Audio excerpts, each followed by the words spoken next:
La Biblia nos habla de algunos misterios divinos, los cuales estamos analizando en esta serie. Ante todo, y como ya lo hemos dicho antes, si bien la palabra misterio significa cosa arcana o muy recóndita que no se puede comprender o explicar, Dios desea que tengamos revelación acerca de ellos. Estos misterios bíblicos que estaban ocultos en el antiguo pacto les son revelados a la Iglesia en el nuevo pacto por medio del Espíritu Santo. En la enseñanza del día de la fecha vamos a analizar el misterio de la novia o futura esposa de Cristo y establecer la diferencia que existe con la parábola de las 10 vírgenes mencionada en Mateo 25. Repito, tocaremos el tema de la Iglesia como novia de Cristo y la verdad respecto a las 10 vírgenes. Nos enfocaremos en dos aspectos principales: el misterio de la Iglesia como la novia de Cristo y quiénes son realmente las 10 vírgenes.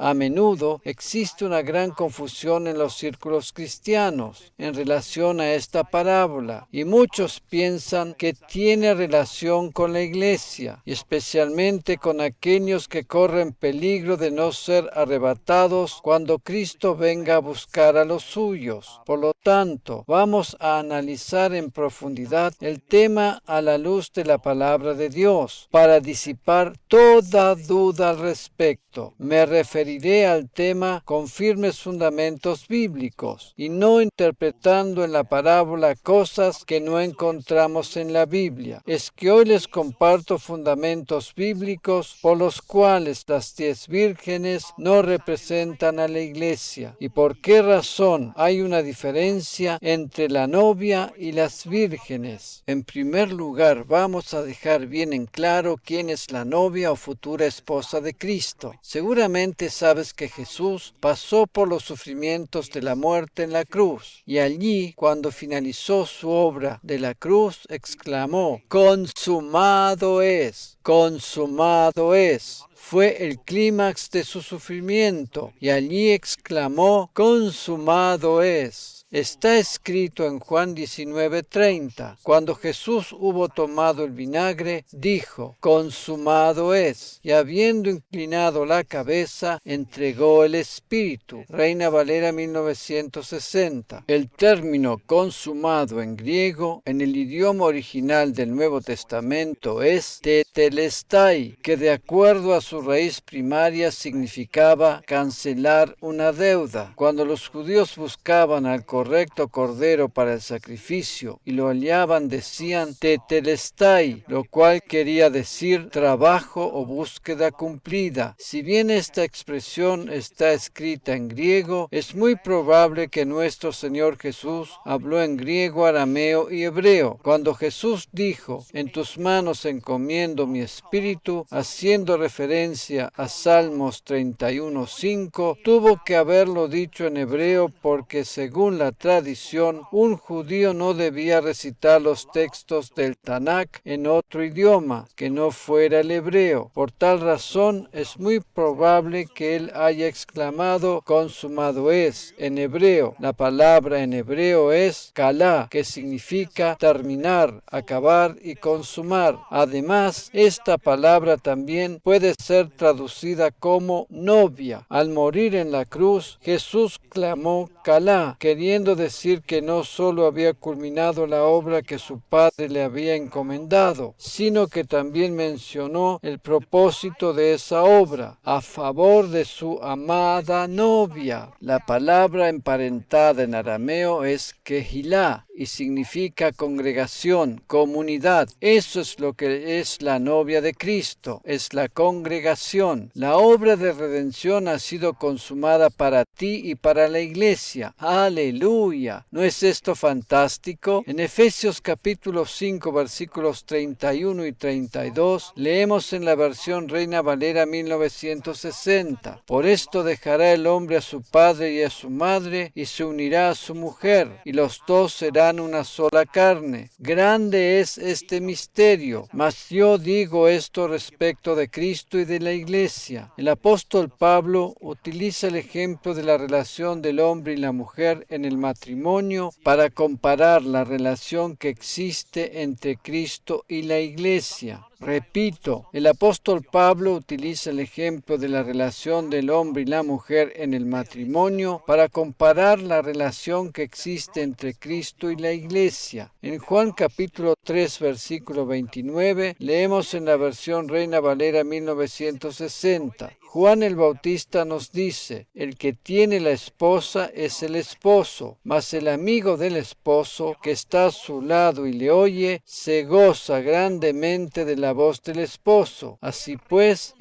mi gozo está cumplido. Juan el Bautista fue el precursor del ministerio de Jesús y él se denominó a sí mismo como amigo del novio. Juan el Bautista fue el precursor de Jesús. El misterio de la novia o esposa de Cristo estaba escondido en el Antiguo Testamento, pero en el Nuevo Testamento fue revelado. Ahora nos preguntamos, ¿qué es pues este misterio? Sabemos que la novia es la iglesia compuesta por los cristianos renacidos. La esposa es la iglesia, el esposo es Jesús, y el amigo del esposo es Israel. El Antiguo Testamento nos muestra que Israel era la esposa de Dios. Por ejemplo, el libro de Deuteronomio en su desarrollo es semejante a una solicitud de casamiento.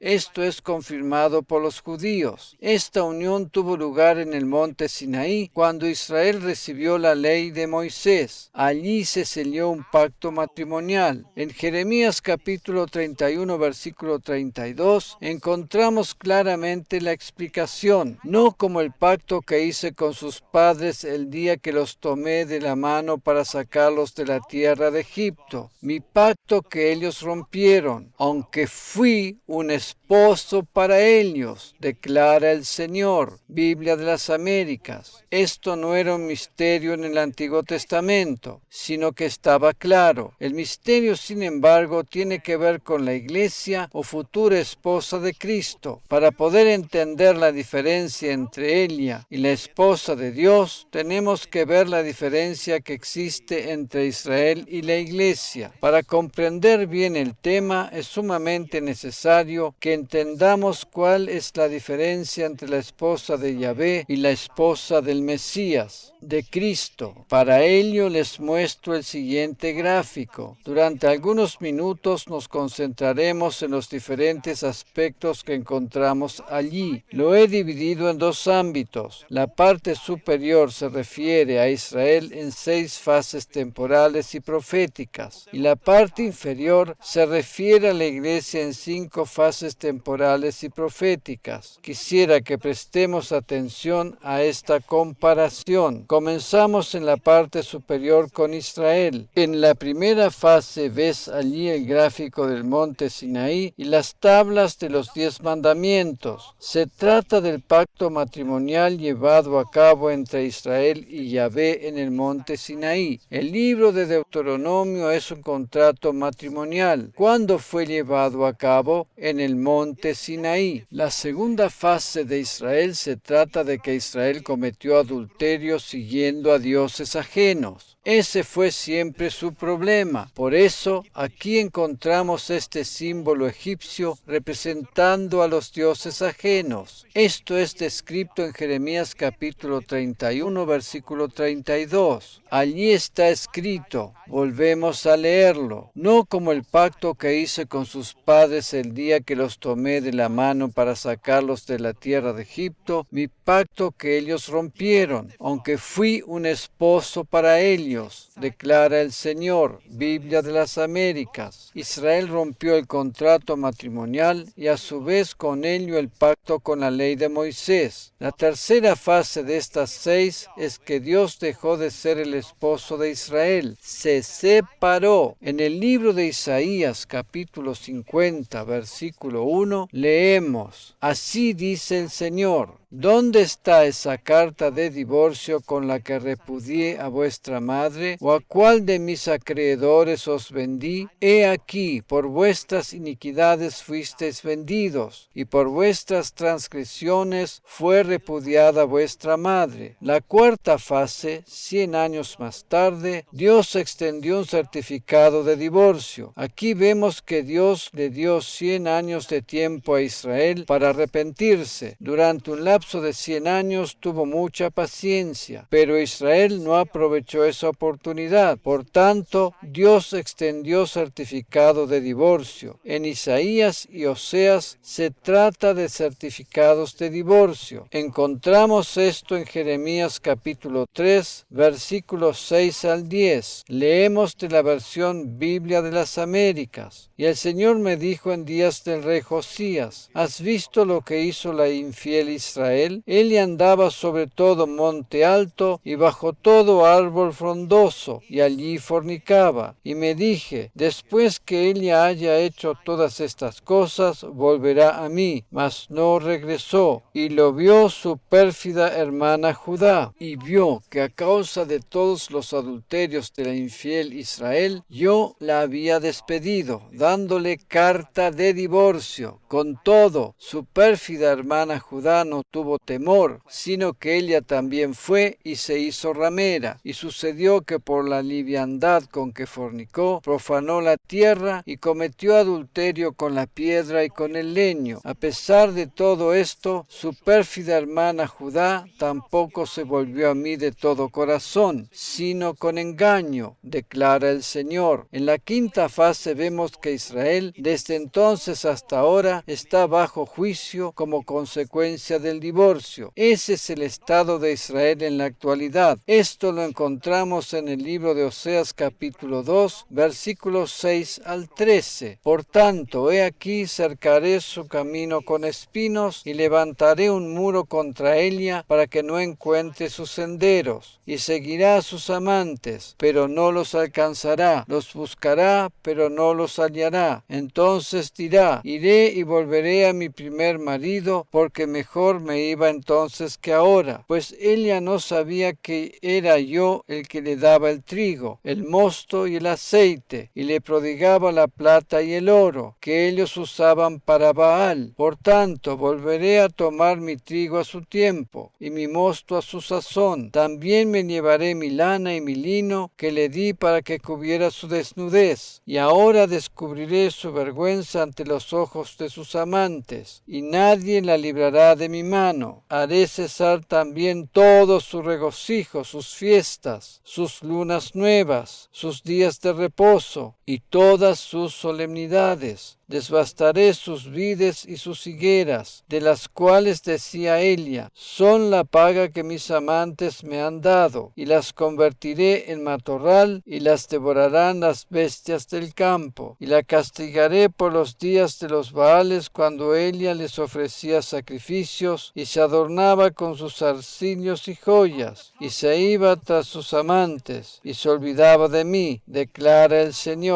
Biblia de las Américas. En la sexta fase vemos que llegará el día en que Yahvé se volverá a casar con Israel en base al nuevo pacto. Esto se explica en Jeremías 31, versículos 33 y 34. Porque este es el pacto que haré con la casa de Israel después de aquellos días, declara el Señor. Pondré mi ley dentro de ellos, y sobre sus corazones la escribiré, y yo seré su Dios, y ellos serán mi pueblo. Y lo que Él ha dado, otros no tendrán que enseñar más, cada uno a su prójimo, y cada cual a su hermano, diciendo: conoce al Señor, porque todos me conocerán, desde el más pequeño de ellos hasta el más grande, declara el Señor, pues perdonaré su maldad y no recordaré más su pecado. Israel también ingresará al nuevo pacto. Nosotros ya nos encontramos en él. Él. Nosotros como iglesia ya vivimos en el nuevo pacto. Por eso Jesús pudo decir en la cruz, Calá, que significa novia. Nosotros ya vivimos en este nuevo pacto y ya disfrutamos de todos los privilegios espirituales del nuevo pacto. Ahora nos dirigimos a la parte inferior de este gráfico, donde se trata de las 5 fases temporales y proféticas de la iglesia. Consideraremos ahora varios paralelos. El primer paralelo es que Cristo en el Gólgota se comprometió con la iglesia, Calá,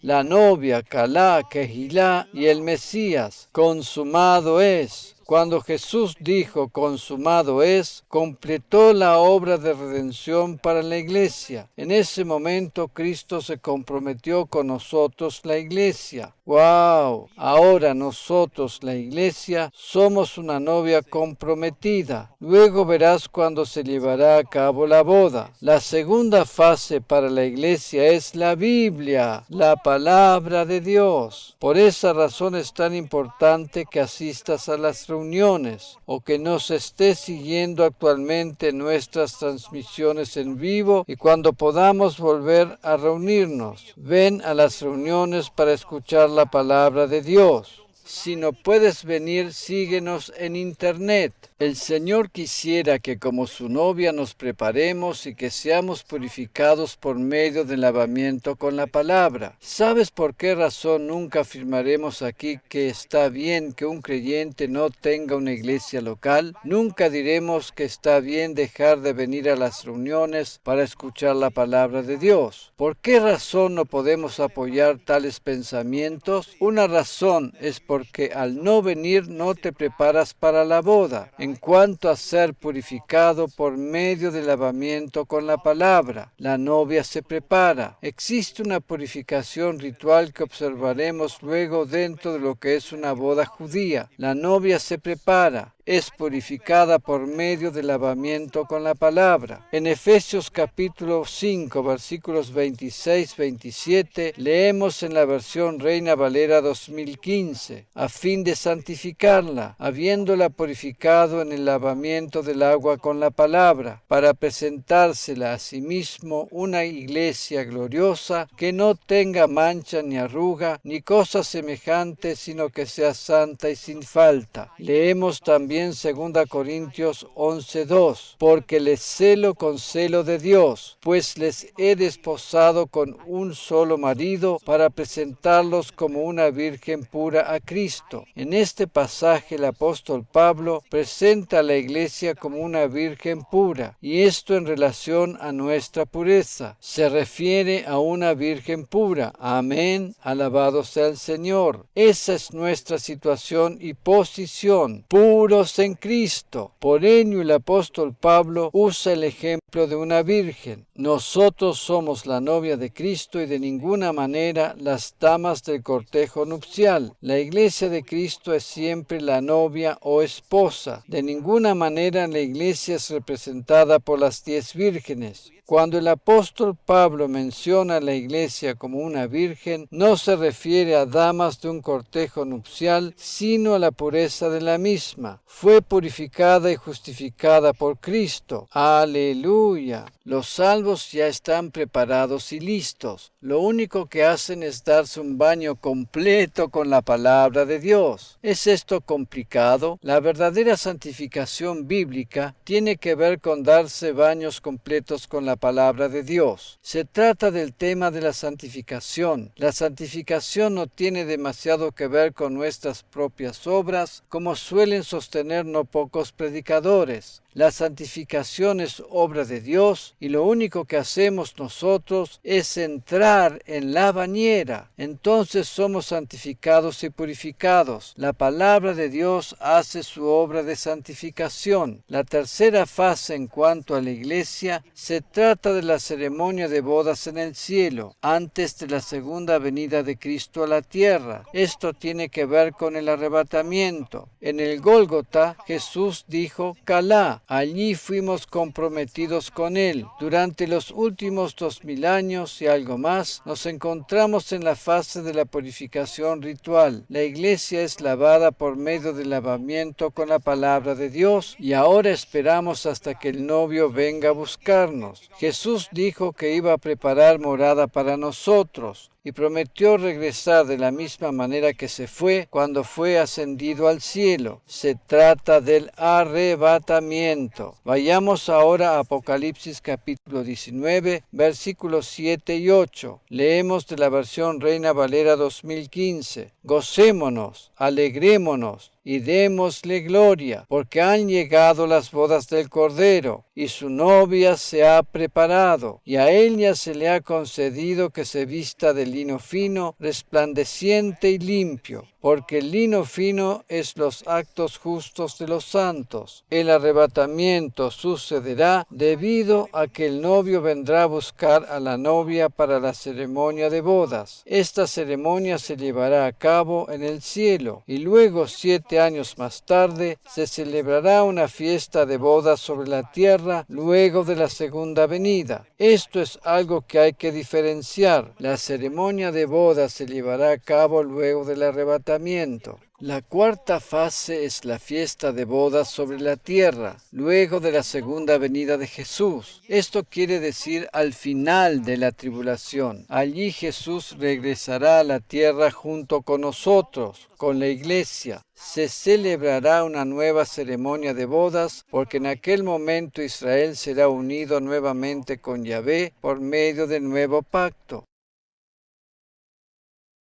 La novia, la iglesia, celebrará la ceremonia de bodas exclusivamente en el cielo. Por otra parte, en la ceremonia de bodas sobre la tierra, los amigos del novio son agregados. Esto quiere decir que Israel será agregado. Será en el momento cuando Jesús regrese a la tierra después de los 7 años de tribulación. En ese momento Israel será restaurado como esposa. Amén. ¡Wow! En la quinta fase, habiendo sido unidos también con Israel, iremos juntos a vivir a la Nueva Jerusalén. La ciudad de la esposa es la Nueva Jerusalén. ¡Maravilloso! Las expresiones cielo o paraíso son sinónimos de la Nueva Jerusalén. La Nueva Jerusalén es el cielo. Cuando las personas creyentes mueren, sus cuerpos quedan en la tierra y esperan al arrebatamiento o a la resurrección. Su espíritu y alma van directamente al cielo, no van más al seno de Abraham, porque éste ha sido anulado, sino que van directamente al cielo, y el cielo es la Nueva Jerusalén, es la ciudad de la esposa, y por esa razón las almas de los santos del Antiguo Testamento, como también las de los creyentes de la iglesia que murieron durante los últimos 2000 años, están en la Nueva Jerusalén, porque esta es la ciudad que de acuerdo a Juan 14 Jesús fue a preparar para los suyos. Esa será nuestra morada, la ciudad de la esposa. El esposo es responsable de preparar la morada, la habitación, la casa. Nos gozamos. Amén. Amén. Continúa en parte 2.